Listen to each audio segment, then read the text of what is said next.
Welcome to Bible Workouts. I'm Jason Camacho. If you want to learn how to study the Bible in order to understand God's Word better, you're in the right place. These shorter tutorial videos are designed to be bite-sized Bible workouts that you can implement immediately into your own personal Bible study. In this video series, we're going to walk through the basics of biblical interpretation, and we're going to look at a general Bible study format that you can start using immediately. This is one of the video lessons from our free Bible study course. You can find the full course on our website titled Bible Study Foundations, which includes quizzes, homework, and helpful questions for self-reflection. I pray that course blesses you. Let's get into today's Bible workout. Welcome to session number 6, where we will begin to interpret the data. We've left the observation phase of Bible study, and now we begin to interpret a biblical passage. So when we interpret, what we're trying to figure out is, what does this mean? And part of figuring out what a passage means, or a statement, or a verse, is by asking 3 primary questions. And I encourage you to write these down, especially if you're new to reading the Bible. Number 1, what is the main point of this passage?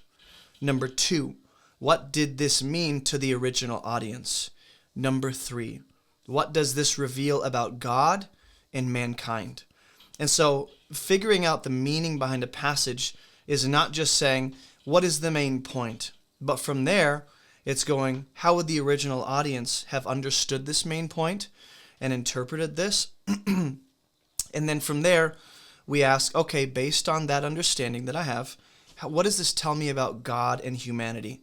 Because we don't just want to stop at the, hey, this chapter means this, but there's revelation of God behind it.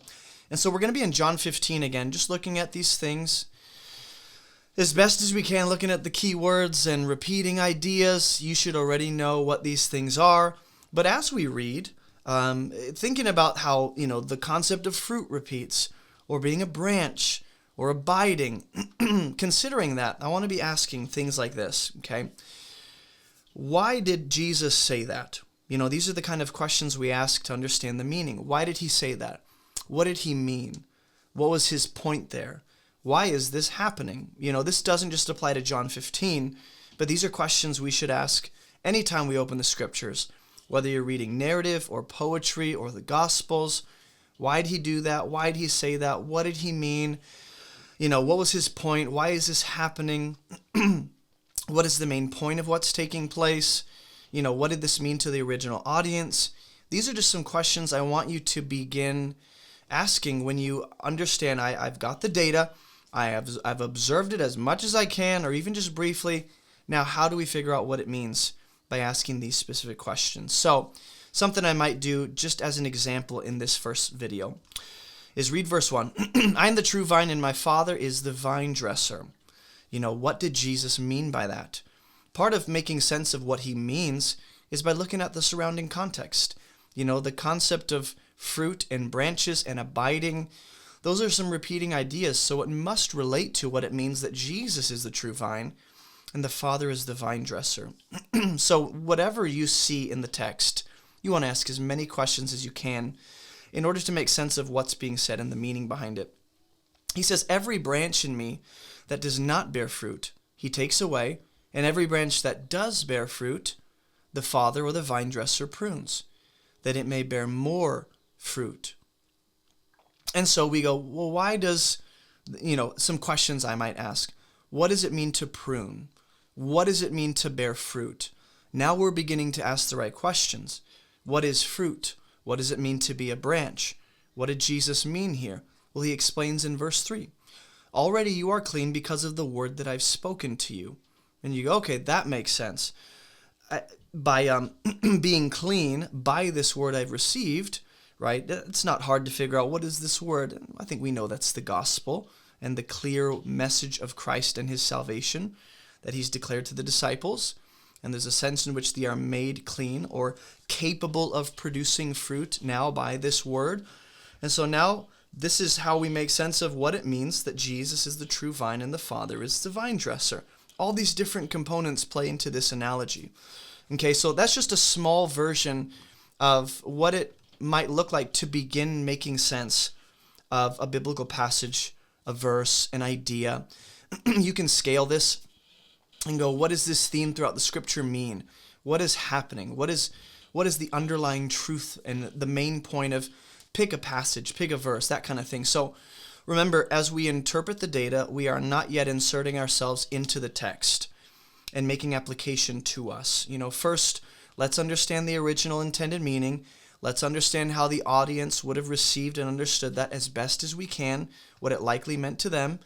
And if you read John 15, thinking of the main points we've seen and the main themes in John's gospel, if I were just to summarize John 15, verse 1 through 17, down to one very simple main point, it's this. Because that's ultimately what we're trying to figure out. As I interpret a passage, what does this mean? What is the main point? That's a good starting step. What is the main point? Well, Jesus' disciples need to abide in him in order to produce good fruit that glorifies God. Notice how I did not say, I need to abide in Jesus in order to produce good fruit that glorifies God. Not yet.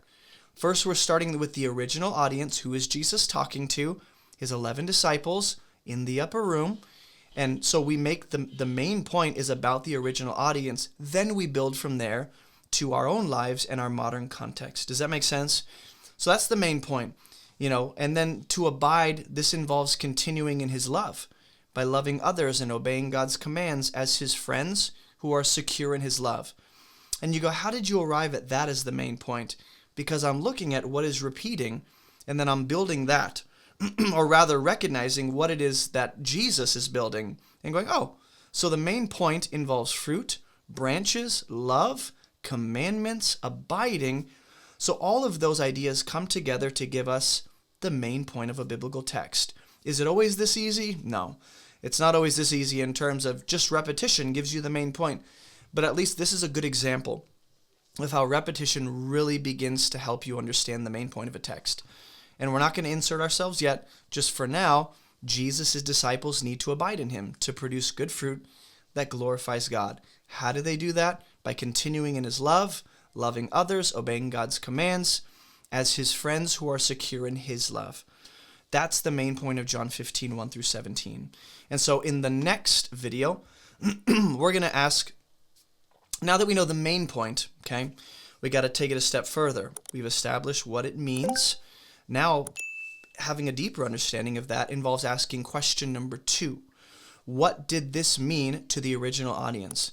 This main point that they're hearing, how would they have understood and interpreted that? So I'll see you guys in video number 2.